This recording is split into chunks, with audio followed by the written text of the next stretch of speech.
Avoir une population qui est éduquée, c'est vraiment un gros bénéfice. Pour s'assurer de protéger toutes nos belles étendues d'eau qu'on a la chance d'avoir. Les gens vont y penser deux fois, avant de gaspiller. Que la prochaine génération soit prête à agir parce qu'ils vont être dans la marde.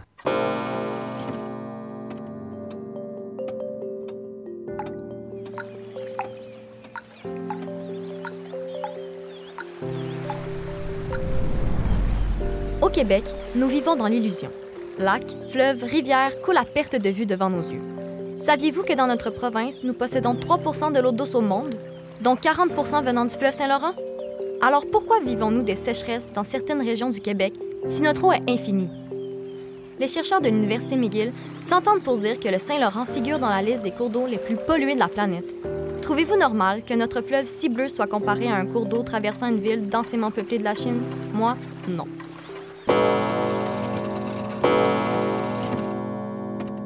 Notre monde est rempli d'inégalités. Plusieurs arrosent leur entrée de béton, certains font déborder leur piscine creusée, alors que d'autres n'arrivent même pas à remplir leur verre d'eau.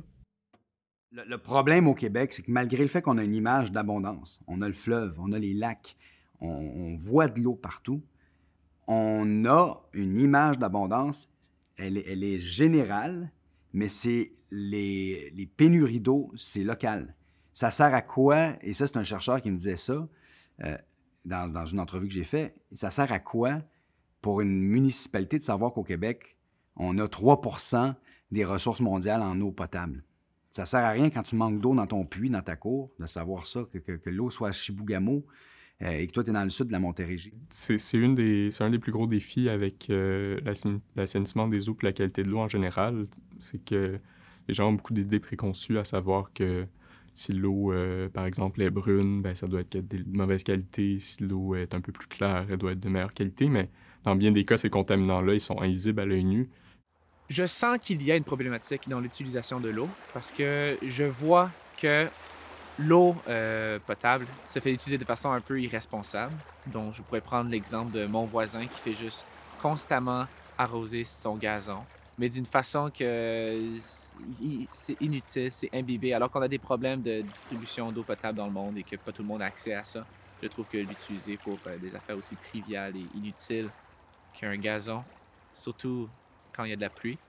Ce qui est important pour nous, nos valeurs, se reflètent aussi dans notre milieu de vie. Donc, si la protection d'une eau de qualité est importante pour nous, bien, on va interagir avec nos patrons, avec nos collègues à ce niveau-là. Donc, ça reste pour moi fondamental que les petits gestes restent. Mais c'est sûr que globalement, la problématique, elle est extrêmement complexe. Quand vous parlez de pollution de l'eau, vous parlez directement ou indirectement de l'usage qu'on fait de l'eau. Cet usage-là, sur le plan individuel, elle est domestique. Là. On en a besoin dans nos maisons pour se nettoyer, pour prendre nos douches, aller à la toilette, faire notre lavage et tout ça. Mais on en a aussi besoin pour notre économie. L'eau douce mondiale est utilisée aux 3/4, à 75 % par l'agriculture. Nos industries, plusieurs industries aussi, utilisent donc énormément d'eau. Je pense que ça serait très important en 2022 de protéger l'eau parce que j'ai l'impression que c'est ça, comme je disais, on est vraiment à un point de tournant de la crise climatique. Puis l'eau, c'est comme la principale chose qui garde toute la vie sur Terre en vie. Fait que je pense que c'est vraiment pertinent, surtout à ce moment-ci, en fait, d'améliorer les réglementations. L'avenir de notre eau est en péril. Il serait temps de changer les choses. Faut pas se mentir, il y a quand même une grosse part de responsabilité au niveau gouvernemental pour prendre des actions plus conséquentes en termes de qualité de l'eau, notamment que ce soit en termes de politique agricole ou de traitement des eaux usées, faire des investissements plus importants pour mieux traiter l'eau une fois qu'elle arrive à la station de traitement. Donc, tout ça, c'est des actes sur lesquels le citoyen, la citoyenne moyenne n'a pas nécessairement d'emprise directe. Avec le fleuve Saint-Laurent, on doit négocier avec les Américains.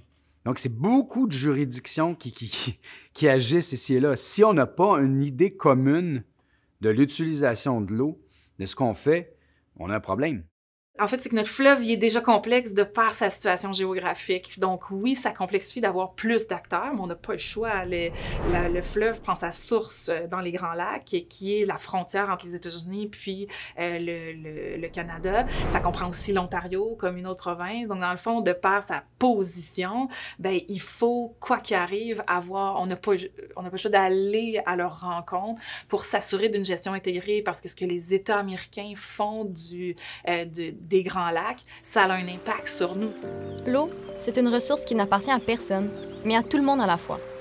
La diviser est un défi de taille, puisque l'eau de notre fleuve passe au-delà de nos frontières. Comment quantifier et préserver cette ressource dans ces conditions laborieuses?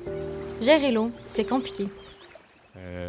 Dans bien des cas, ce qu'on constate, c'est que le gouvernement du Québec puis le ministère de l'Environnement, c'est un ministère, il ne faut pas l'oublier, qui est énormément sous-financé. En fait, c'est le ministère ou l'avant-dernier ministère le moins financé de tout l'État québécois. Donc, on parle de même pas 1 point de pourcentage de tout l'ensemble du budget à l'échelle québécoise. On a plusieurs paliers de gouvernement, on a plusieurs visions. Or, l'eau passe à travers toutes ces juridictions-là. C'est ce qu'il faut comprendre. Il faudrait gérer l'eau en fonction de bassins hydrographiques. Une goutte d'eau dans le lac supérieur va passer à travers le fleuve Saint-Laurent. Donc, les décisions qui se passent dans le fond du lac supérieur en Ontario, à Thunder Bay, par exemple, au Minnesota, ça peut avoir un impact sur ce qui va couler devant chez nous, ici au Québec. Donc, il faut que notre gouvernement ici et le gouvernement de l'Ontario, du Minnesota, du Wisconsin, nomme-les, il faut que ces gens-là travaillent ensemble pour avoir une politique, une idée commune de l'utilisation de l'eau, de sa qualité aussi. Protéger l'eau, ça demande un énorme travail d'équipe. Pour le bien commun, il faut s'allier. Mais je pense qu'avoir une population qui est éduquée, c'est vraiment un gros bénéfice là-dedans. Parce que s'ils comprennent l'enjeu qu'il y a, ils vont être capables de faire des demandes aux politiciens, de se mobiliser.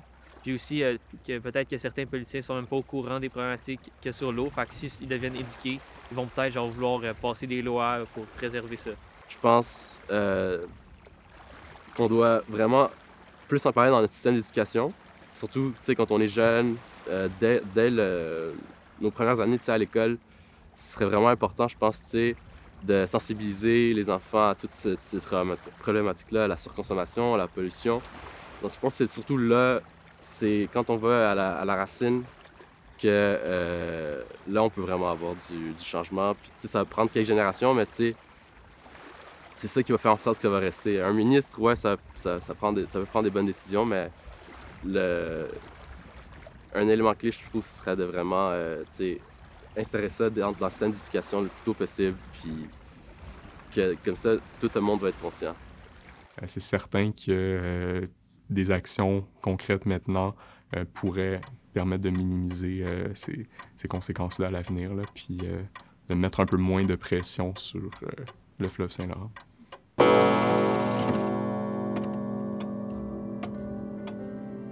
Ô fleuve Saint-Laurent, tu as fait de nous ce que nous sommes, nous te devons la vie.